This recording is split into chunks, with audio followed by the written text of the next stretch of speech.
What is the role of emotional intelligence in mediation?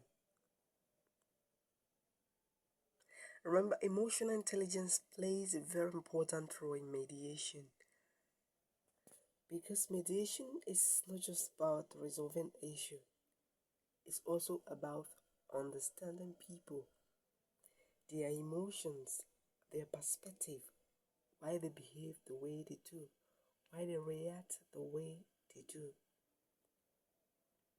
why they display certain behavior. Emotional intelligence in mediation is the ability to understand, recognize, and manage one's own emotions while also navigating and managing the emotions of others in mediation. Because before you understand the emotions of others as a mediator, as one trying to facilitate discussion between two disputing parties, you must also understand your own emotions to help you create awareness.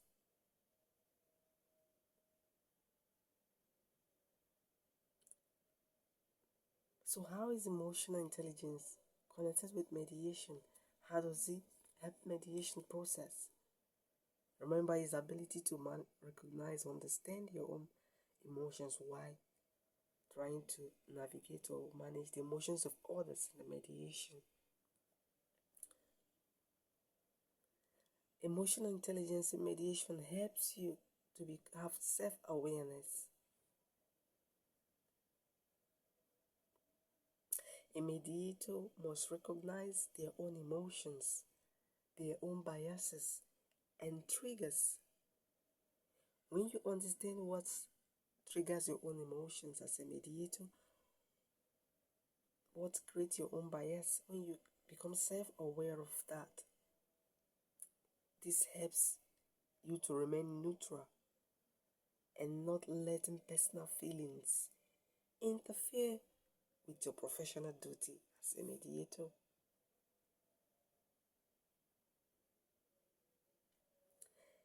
Emotional intelligence, emotional intelligence in mediation helps you to have self-regulation.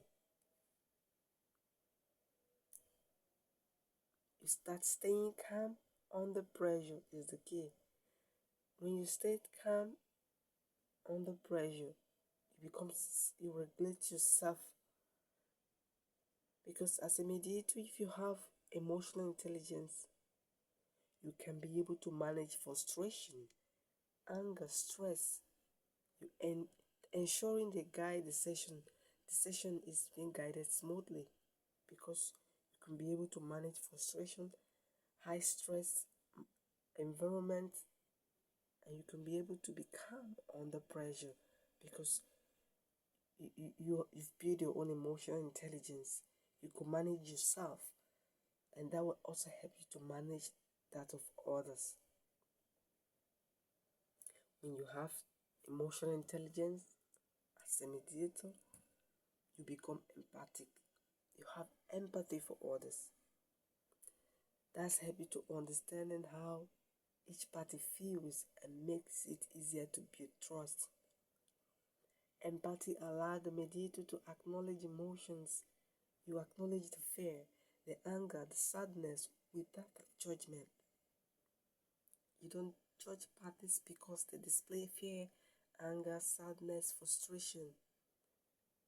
And this will help party to feel that they've been heard because you're trying to be empathic, trying to show empathy towards party.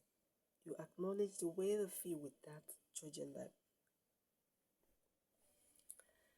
Emotional intelligence helps you to have social skills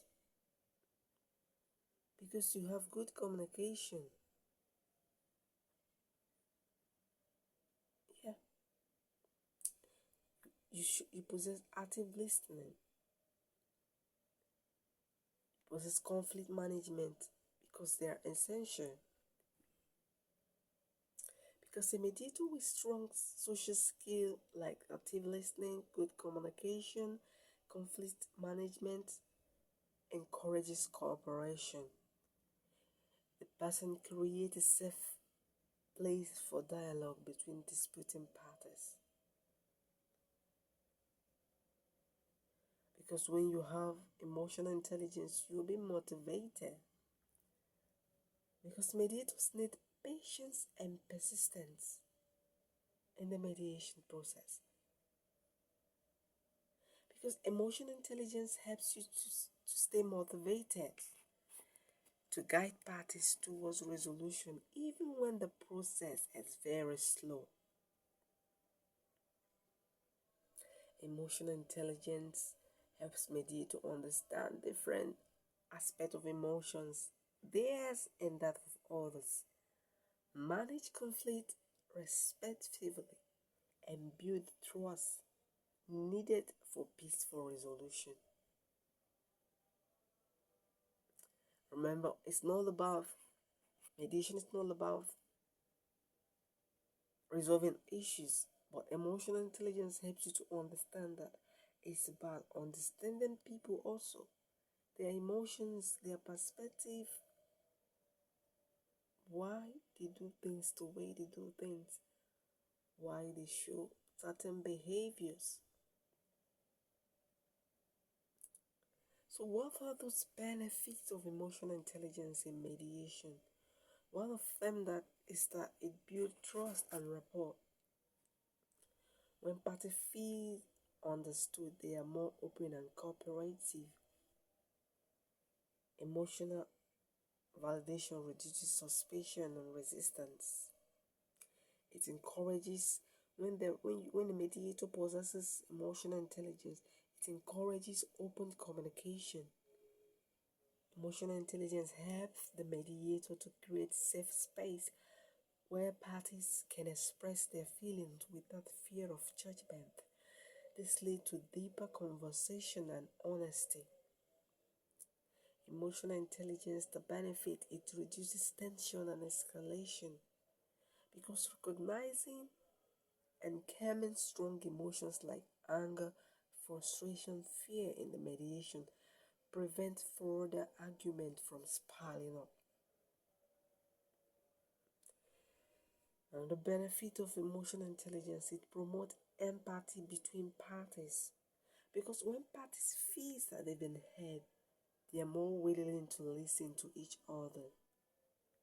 Their mutual empathy leads to compromise in understanding. Another benefit of emotional intelligence in mediation, it helps to identify root causes of conflict. Because many disputes is not about fact, money, deadlines, duties, but about feelings that have been respected, recognized, about fairness in the process. So emotional intelligence allows the mediator to uncover those underlying emotional needs. Benefit of emotional intelligence, it improves problem solving. Without emotions being managed in the mediation process rather, parties can focus, you know, with emotions being managed in the process, parties can now focus on creative, practical solutions instead of blaming each other. Because when you understand emotions of others in the mediation, it can lead to lasting agreement between parties. Resolutions reached with emotional intelligence address both emotions and practical needs of the party. It reduces the chance of future conflict and strengthens relationship. Emotional intelligence makes mediation more human-centered. It becomes so effective and suitable by addressing not just the problem in the conflict, but also the people behind the problem.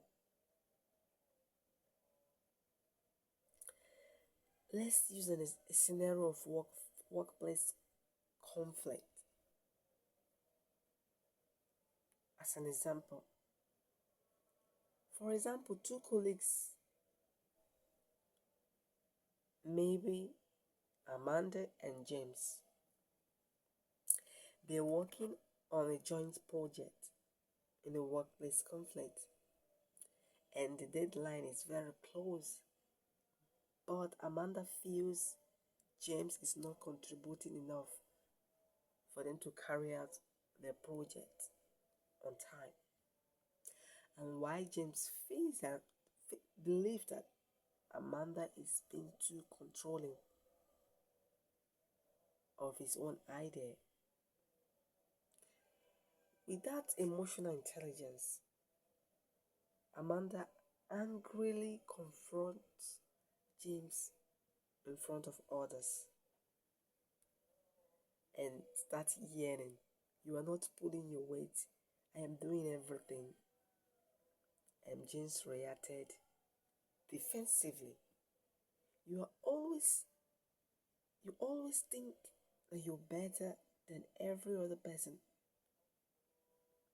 And the argument escalates, damaging trust and delaying the project and the process. But this kind of workplace conflict, if emotional intelligence is being applied,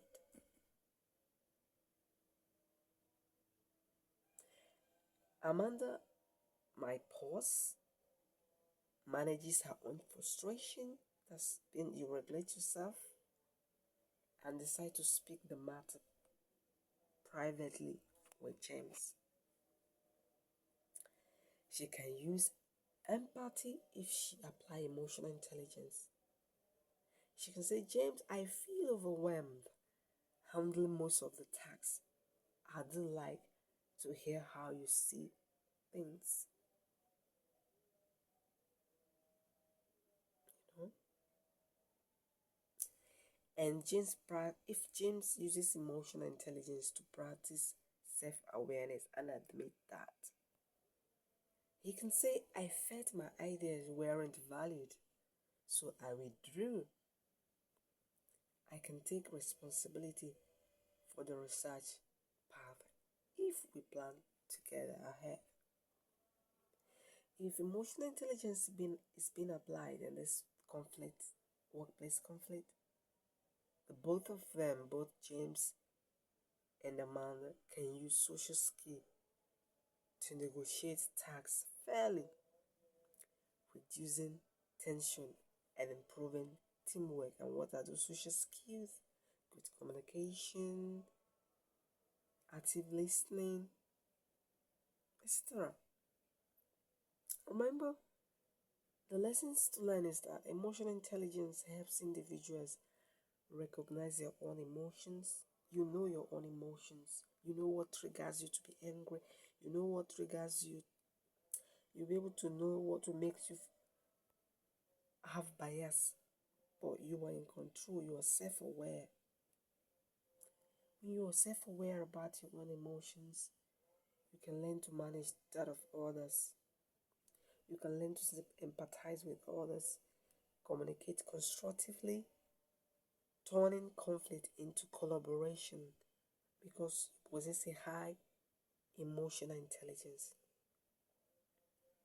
Remember, it's the ability to recognize, understand, and manage your own emotions while managing that of others. So it's very important as a neutral third party trying to resolve dispute in front of disputing parties. You have to know about your emotions. You have to become self-aware about your own emotions so you can be able to learn to manage that of others in conflict. Because in conflict resolution, parties display anger, frustration, stress. So if you, as a mediator, you're also stressed, feeling angry and frustrated, how will you be able to manage the emotions of others? At the moment, For you to carry out your own professional duty, you also have to lay aside your own emotions so you can be able to manage that of other very well and have a constructive, collaborative mediation.